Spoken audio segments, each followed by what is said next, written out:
یہ جو عذاب ہم پر مسلط ہے، اس عذاب سے چھٹکارا حاصل کرنے کا واحد راستہ، میری بات لکھ لیں آپ، میں رہوں نہ رہوں، میری بات یاد رکھیے گا، واحد راستہ یہ ہے کہ پورے طریقے سے ہم اللہ تعالیٰ کی طرف رجوع کر لیں، اور جن گناہوں کے اندر ہم مبتلا ہیں، جن محرمات کا ہم ارتکاب کر رہے ہیں، جن گناہوں کا ببانگ دہل ہم ارتکاب کر رہے ہیں، جب تک کہ ہم اسے انفرادی اور اجتماعی توبہ نہ کریں، یہ عذاب ہم سے نہیں چھوٹے گا۔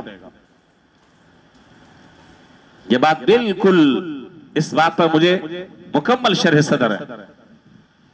اللہ تعالیٰ اپنے فضل سے دور کر دیں، وہ قادر مطلق ہیں، وہ ہمارے اور آپ کے ضابطوں کے پابند نہیں ہیں، لیکن سنت اللہ اور عادت اللہ یہی ہے جو میں عرض کر رہا ہوں کہ جب تک ہم اللہ تعالیٰ کی طرف رجوع نہیں کریں گے، اپنے حالات کو نہیں بدلیں گے، اس وقت تک کہ اسی کے ساتھ گزارا کرنا پڑے گا۔ دو باتیں میں نے اس وقت آپ کے سامنے ذکر کر دی مختصراً، اب میں تیسری بات ذکر کرنے جا رہا ہوں۔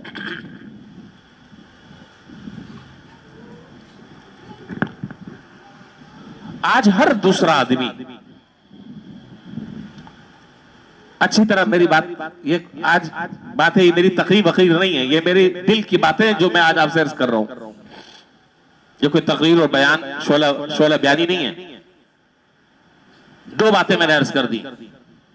آج ہر دوسرا آدمی، اگر آپ انصاف سے جائزہ لیں اور میں جو باتیں کر رہا ہوں آپ اپنے آپ سے پوچھیں، ایمانداری کے ساتھ اپنے آپ سے پوچھیں، اتنے خطرناک حالات کے بعد بھی جس نے ہماری معیشت کو تباہ کر دیا، ہمارے نظام زندگی کو مفلوج کر کر رکھ دیا، ہماری سوچ اور فکر کو ختم کر کر رکھ دیا، ایک تفکر اور پریشانی ہمارے اوپر مسلط ہو گئی جس نے ذہنی ہمیں پریشان کر دیا، ان سارے کے سارے حالات کے بعد بھی میں آپ سے سوال کرتا ہوں، میں اپنے آپ سے بھی سوال کرتا ہوں، آپ اپنے آپ سے پوچھیں کہ ان تمام کے تمام حالات میں میری زندگی میں دینی اعتبار سے کوئی بہتری آئی؟ بس اس سوال کا جواب آپ معلوم کر لیں۔ معاش لاک ڈاؤن ہو گیا، 6 بجے مارکیٹ بند ہیں، ارے اس کے بعد کیا ہوگا، اس کے بعد کیا ہوگا، بڑا مسئلہ ہے۔ اچھا جی، اب خبریں آ رہی ہیں جی مکمل لاک ڈاؤن لگ جائے گا، اب پریشان ہیں، اس کی پلاننگ ہو رہی ہے، کیا ہوگا، آن لائن کام شروع کریں جی، تجارت کی فکر، معیشت کی فکر، معاش کی فکر، روزگار کی فکر، ٹھیک ہے فکر ہونی چاہیے، اسے انکار نہیں ہے۔ سوال یہ ہے کہ کیا ان حالات میں ایمانداری کے ساتھ بتائیں، مسجد میں آپ بیٹھے ہوئے ہیں، اللہ کے گھر میں جھوٹ نہ بولیے گا، اور مسلمان تو جھوٹ نہیں بولتا ویسے بھی، ان تمام کے تمام حالات میں کیا مسجدیں نہیں بھرنی چاہیے تھی؟ سر ہلا دیں، ہاں یا نہیں میں جواب دے دیں، مسجدیں نہیں بھرنی چاہیے تھی؟ فجر میں یہاں لوگوں کو جگہ نہیں ملنی چاہیے؟ میرا اپنا خیال یہ ہے، ان حالات میں جو بے نمازی ہیں انہیں نمازی ہو جانا چاہیے، جو 2 نمبریاں کر رہے ہیں انہیں چھوڑ دینا چاہیے، جو رشوت لے رہے ہیں، سود لے رہے ہیں، غلط بیانیاں کر رہے ہیں، جوئے اور سٹے کا کاروبار کر رہے ہیں اور کام کر رہے ہیں، انہیں اسے توبہ کر کر اللہ کی طرف رجوع کر کر اپنے حالات کو بہتر کرنا چاہیے۔ کیا یہ ایسا ہو رہا ہے؟ بتائیے ایسا ہو رہا ہے؟ نہیں ہو رہا۔ تفسیر ہم سے کروا لو، تجزیہ ہم سے کروا لو جی، اظہار خیال ہم سے کروا لو، اور مختلف، اچھا یہ مزے کی بات یہ ہے کہ یہ تفسیر اور تجزیہ کرنے والے، حالات کا گہرائی سے جائزہ لینے والے، سب سے پہلے یہی بیچارے جو ہے وہ صفر پر کھڑے ہوئے ہیں۔ آپ مجھے بتائیں، میں تو خود حیران ہوتا ہوں، میں مسجد میں بیٹھا ہوں خود حیران ہوتا ہوں، اور مجھے بس اوقات رونا بھی آتا ہے، لیکن میں کیا کروں، میرا بس نہیں چلتا۔ فجر کی نماز میں آج کل جو فجر کی نمازی بیٹھے ہوئے ہیں میرے سامنے، فجر میں جو ہوتے ہیں، فجر کی نماز میں جب جماعت شروع ہوتی ہے ایک صف ہوتی ہے، اتنی بڑی مسجد، اتنی بڑی تعداد، اتنا بڑا گنجان محلہ جہاں ہر گلی کے 2 طرفہ آپ دیکھیں موٹر سائیکلوں کی اور گاڑیوں کی ایک لمبی قطار ہے، کیا یہ سارے لوگ کہیں اور نماز پڑھ کے سوتے ہیں؟ بتائیے حضرت، میری باتیں بڑی تلخ ہیں لیکن آپ اس سے انکار نہیں کر سکتے. فجر کی نماز جب شروع ہو رہی ہے تو ایک صفحے، اور اگر نماز ختم ہوتی ہے تو 2-3 صفحے ہوتی ہیں. ان حالات کے بعد بھی جب ہر آدمی رو رہا ہے، ہر آدمی پریشان ہے، ہر آدمی ذہنی طور پر مفلوج ہوا ہے، تبصرے بھی کر رہا ہے، تزیے بھی کر رہا ہے، مختلف اظہار خیال بھی کر رہا ہے، آگے آئندہ کی اپنی پلاننگ بھی کر رہا ہے، لیکن اللہ کے گھر جو ہے وہ اسی طریقے سے ویران ہے. یہ ہے یہ نہیں ہے؟ جو آدمی پہلے فجر نہیں پڑھ رہا تھا وہ آج بھی نہیں پڑھ رہا. تو بھائی پھر آپ اس سے مزید اور کیا بہتر حالات اور کیا حالات خراب ہونے کا انتظار آپ کر رہے ہیں کہ مزید حالات خراب ہو؟ تو پھر اب کس چیز کے انتظار کر رہے ہیں کہ جب کہ لوگ دھڑا دھڑ مر رہے ہیں، دھڑا دھڑ لوگ مر رہے ہیں. اللہ تعالیٰ پناہ میں رکھے، اسپتالوں میں جگہ نہیں ہے، باقاعدہ اسپتالوں میں جگہ نہیں ہے، لوگ مر رہے ہیں. تو مرنا تو ہے، ایک دن مرنا ہے، تو کیوں نہ اللہ کے احکامات کو پورا کرتے ہوئے آدمی جان اللہ کے سپرد کر دے؟ یہ بہتر نہیں ہے بجائے اس کے کہ ہم اللہ کے فرائض تارک فرض بن کر ہم دنیا سے رخصت ہو جائے اور اللہ کے سامنے ہمیں سوال کا جواب دینا پڑے. یہ ہمارے لیے بہت مشکل ہے. صرف ایک بات کو اگر آپ دیکھ لیں، ایک بات کا اگر اہتمام کر لیں، ہم مسجدوں کو آباد کریں، ہم فرائض کا اہتمام کریں. ہم نے نمازوں کو چھوڑ دیا. یعنی اتنے شدید حالات کے بعد بھی اگر آدمی نماز پر نہیں آیا، حرام خوری سے نہیں بچا، 2 نمبریوں سے نہیں بچا، تو آپ پھر مجھے بتائیں کس بات کا رونا، کس بات کی دعائیں، کس بات پر تبصرے؟ سب بیکار کی باتیں، فضول باتیں. اور یہ نماز کا تو معاملہ، یہ نماز ان حالات کے ساتھ نہیں ہے. نماز تو ہمیشہ کے لیے مسلمان پر فرض ہے. زکوٰۃ ہر وقت فرض نہیں ہے، صدقہ ہر آدمی پر لازمی نہیں ہے، حج ہر آدمی پر فرض نہیں ہے، قربانی ہر آدمی پر فرض نہیں ہے. لیکن یہ نماز ایک ایسا اہم فریضہ ہے جو ہر بالغ عاقل، مرد ہو، عورت ہو، بیمار ہو، تندرست ہو، حالت سفر میں ہو، مقیم ہو، وضو کر سکتا ہے، نہیں کر سکتا تیمم کرے، کھڑے ہو کے نہیں پڑھ سکتا بیٹھ کے پڑھے، بیٹھ کے نہیں لیٹ کر پڑھے، حالت امن ہو، حالت جنگ ہو، کسی حال میں بھی وہ فریضہ ساقط نہیں. ہمارا اس فریضے کے ساتھ کیا طرز عمل ہے؟ اس فریضے کے ساتھ ہمارا کیا طرز عمل ہے جو کسی حال میں بھی ہم سے ساقط نہیں ہے؟ بس عورتیں جو شرعی اعتبار سے جن کے ایام ہوتے ہیں، جو بیچاری معذور ہیں، ان سے نماز کا فریضہ ساقط ہے. باقی اس میں بھی عجیب و غریب تفصیل جو ہے علامہ ابن نجیم رحمۃ اللہ علیہ نے البحر الراق میں ذکر کی ہے. وقت کا میں یہ تفصیل چھوڑ رہا ہوں، پھر کسی وقت موقع ہوگا تو میں بتاؤں گا آپ کو. تفسیر روح البیان میں ایک روایت ذکر کی ہے.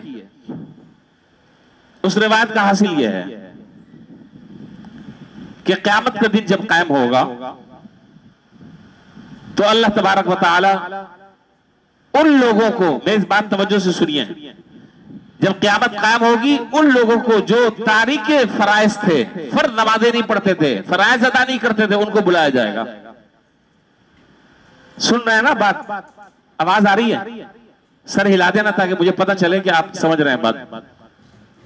جو نمازیں چھوڑ دیتے تھے اور آج بھی اپنے ذہن میں مختلف بہانے اور حیلے انہوں نے اختیار کیے ہوئے کہ یہ بہانہ ہمارا شاید چل جائے، بلایا جائے گا. اور بلا کر اللہ تعالیٰ پوچھیں گے، ہاں بھائی تم نمازیں کیوں نہیں پڑھتے تھے؟ تو بعض یہ عذر پیش کریں گے. تفسیر روح البیان کا میں حوالہ دے رہا ہوں، روایت وہاں پر موجود ہے. اللہ تعالیٰ ان سے پوچھیں گے، ہاں بھائی تم نمازیں کیوں نہیں پڑھتے تھے؟ تو کچھ لوگ ایسے ہوں گے وہ اللہ تعالیٰ کو یہ جواب دیں گے کہ یا اللہ ہم دنیا میں حکمران تھے، ہمارے اوپر عوام کا بڑا بوجھ اور ذمہ داریاں تھیں، ملک اور قوم کا بوجھ ہمارے سروں پر تھا، ہمیں فرصت نہیں ملتی تھی نماز پڑھنے کی.